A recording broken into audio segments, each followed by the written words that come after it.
과학 환경은 개별 조직이죠. 매일매일 영향을 주는 환경이라고 보면 되겠죠.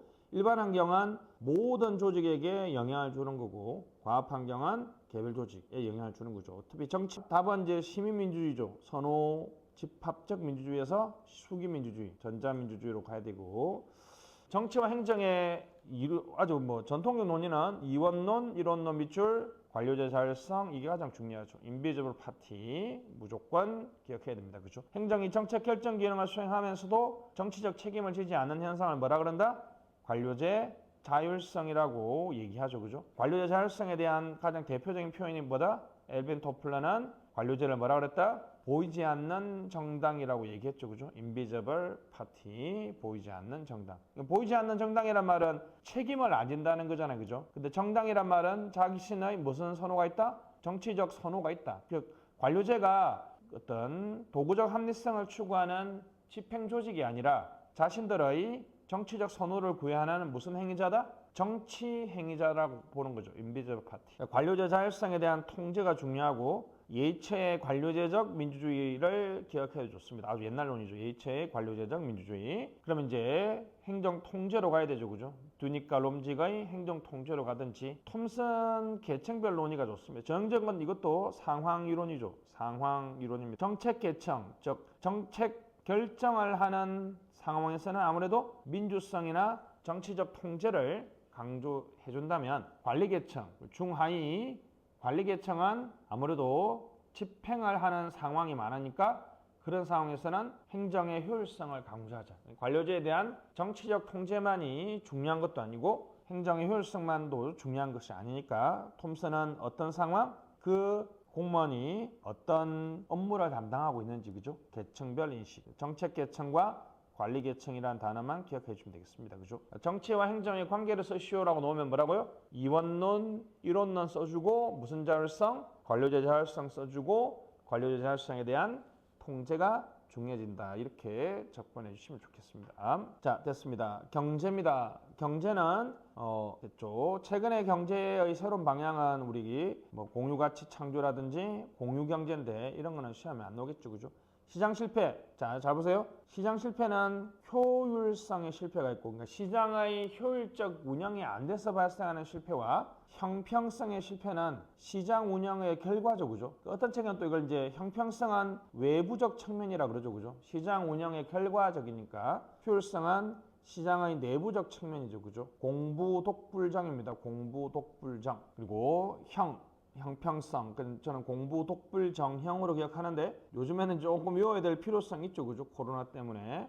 안에 내용은 설명하지 않겠습니다. 그죠? 시장 실패 밑에다가 큰 정부죠. 시장 실패가 발생했을 때 정부가 많아졌죠. 그죠? 행정국가라고 해도 되겠죠. 그죠? 행정국가 등장했는데, 행정국가가 이렇게 효율성과 형평성에 실패하는 현상을 울프 주니어 무슨 실패? 비시장 실패 또는 정부 실패라고 그랬습니다. 그냥 시장 실패, 정부 실패는 지금도 아주 중요한 개념이기 때문에 꼭 기억해야 됩니다. 그죠? 울프 주니어 이거는 무조건 암기해야 됩니다. 됐습니다. 수공 내파 분비거든요. 수공 내파 분비. 수공 내파 분비. 맞죠? 시장 실패를 이야기하는 수요 측면은 외부적 측면인데, 정부 외부적. 자, 정치가는 마이오피아 체크해 주시고, 스펠링 쉬우니까, 그죠? 근시안입니다. 근시안. 그죠? 단기 또는 졸속 정책 선호하죠. 자기 임기 안에 무엇을 해야 된다는 강박관념이 있기 때문에, 좀 멋있는 표현을 하면 정치가의 시간 할인율을 높기 때문에 단기적 사업, 졸속 정책을 선호하고 선심성 사업을 남발하는 현상을 말합니다. 자, 그 다음에 이익 집단은 미시저런이죠. 요거 외웁시다. 자, 지대 추구, 포획, 철회 삼각형. 맞죠? 지대 추구를 하면 관료들이 뭐 된다?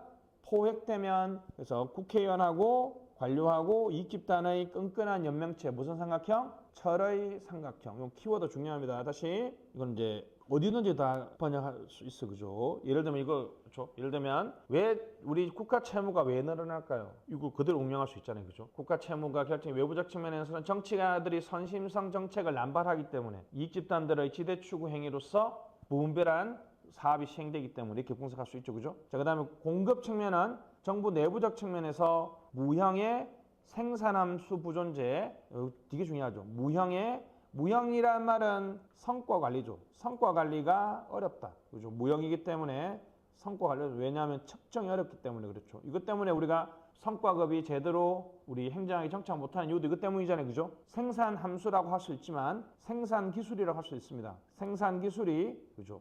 불분명합니다. 경제학식으로 말하면 투입 산출 구조가 파악이 안 되죠. 그죠? 뭐 예산을 10% 증가시켰는데 공공 서비스의 뭐 양이라든지 질이 얼마만큼 좋아졌는지 알 수가 없잖아요. 그죠? 생산함수의 부존재, 생산기술의 부존재. 독점은 경제학에서 무조건 무슨 비율성? X 비율성이죠. 여기까지가 그죠? 이거는 뭐 기억하면 그렇죠. 어디든지 쓸 수 있습니다. 정부가 왜 뭐 일을 못해? 왜 재정이 남발적이? 왜 공무원들이 열심히 안 해? 울프 주니어에 의하면 정부 실패의 무슨 측면? 내부적 측면에서 뭐가 있다? 무형의 생산함수, X 비율성 이 세 가지 쓰면 거의 완벽하게 다 맞습니다. 생각외로 가성비 아주 좋은 이론이고 되게 여러분들이 많이 쓸 수 있는 부분이니까 꼭 기억을 해주시면 좋겠습니다. 그죠? 됐습니다. 웬만한 그 행정학에 등장하는 웬만한 뭐 문제들이 다 행정 내부적 문제가 아니라 외부적인 문제이기 때문에 그죠? 그래서 내부적 측면과 외부적 측면을 나눠서 쓸 수 있을 것 같습니다. 자,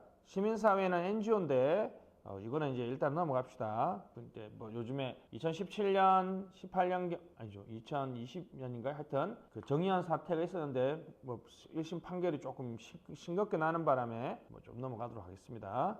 뉴노멀 뭐 누구나 유명하죠. 2008 금융위기 체크. 리텔과 베버 최초로 주장한 사람 써도 좋습니다. 그죠? 리텔과 베버 영어 암기 한번 써보시고 얘가 여기 있습니다. 그죠? 미세먼지나 핀테크, 인터넷은행, 자율주행가 있으면 코로나 쓰시면 돼요. 코로나 쉽게 해결할 수 없는 문제죠. 저는 이제 베버와 크하데미안의 특징이 좋습니다. 비구니가 되기로 한 서영교 의원 비구영교. 다시 뭐라고요? 비구영교. 자, 이것도 여러분 답안지 많이 쓰잖아요. 그냥 빨리 외웁시다. 4차 산업혁명하면 뭐야? 보통 누르면 바로 나와야죠. 몇 년도? 2016 WEF 본격 논의 AICBM 초연결 융복합 대기 행할. 이거 놓으면 그냥 답안 쓰기 늘 하죠. 그죠? 자, 뉴노멀 누구? 2008년 이후 본격 논의됐다. 그죠? 그 다음에 베버와 크하데미안은 난제를 뭐라 한다? 비구영교. 비구조적이란 말은 요거 외우십시다.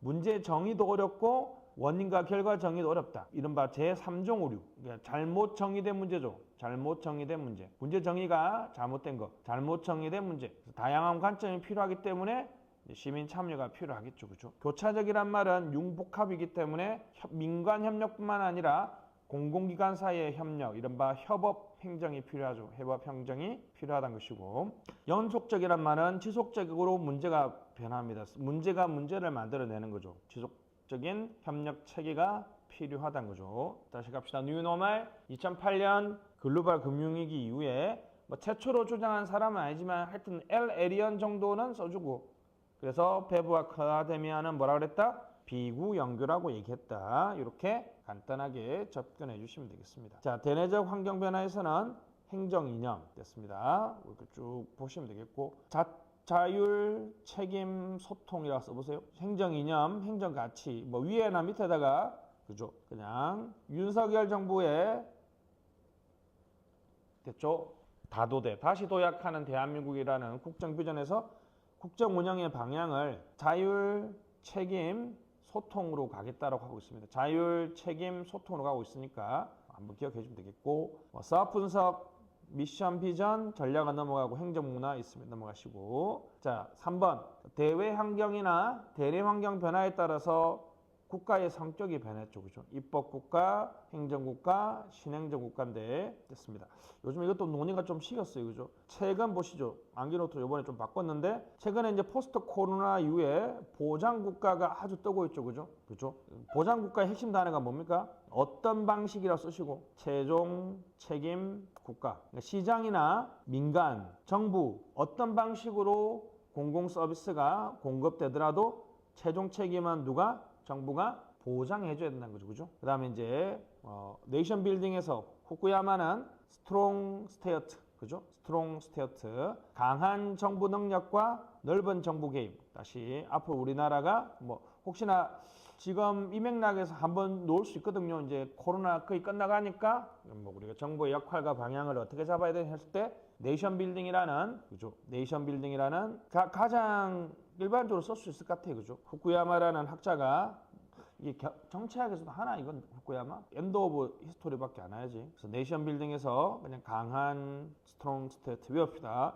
아니면 그냥 편하게 보장국가라고 하도 될 것 같아요. 그죠? 보장국가라고 하도 되겠습니다. 그죠? 우리나라는 미국에 있는 그 발전국가 아시죠? 발전국가? 그죠? 시장경제 인정하지만 장기적으로 전략적으로 개입하는 그런 나라입니다. 예전에 우리나라는 뭐 친행정 국가 아니니까 그죠? 발전국가 써주시고 이렇게 외우기 싫으면 아까 했죠? 발전국가의 자 일단은 DAD 그죠? 발전국가의 나쁜 방식 DAD 방식이죠. 우리가 뭐라고 할까? 관존민비라고 얘기했습니다. 그죠? 관존민비. 그다음에 기계관료제, 직업공무원제도, 조직인사, 재무로 보고 있습니다. 그죠? 유기체적 일관성이죠. 그죠? 요 정도만 기억하시면 되겠습니다. 우리 과거 발전행정은 기본적으로 정책 과정은 어떤 방식? DAD 방식. 조직은 무슨 관료제? 군대식 기계관료제. 인사는 높은 응집성과 일체감을 가진 직업 공무원제의 방식이었다고 보면 되겠죠. 그죠? 그래서 코로나를 겪으면서 보장 국가가 강조되고 있다. 이렇게 보시면 되겠습니다.